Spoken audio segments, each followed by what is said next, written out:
ভুলো না, ভুলো না কোনো দিন যারা প্রাণ দিয়েছে বলিদান।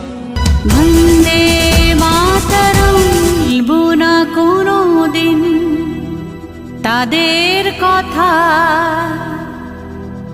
যারা দিল প্রাণ। স্বাধীনতা দিনটা সেদিন 1947-এর 15ই আগস্ট। পরাধীনতার গ্লানি থেকে বেরিয়ে আসলো সমাজ।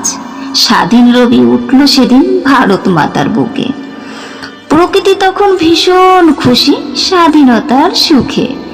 এত বীরের বলিদান হলো যখন সফল, পিছন ফিরে তাকিয়ে দেখি তারাই নেই তখন। রক্তের ঋণী করল মোদের দিয়ে ভারত মাকে দুধের দাম। হে ভারত মাতার বীর সন্তান, লহ প্রণাম।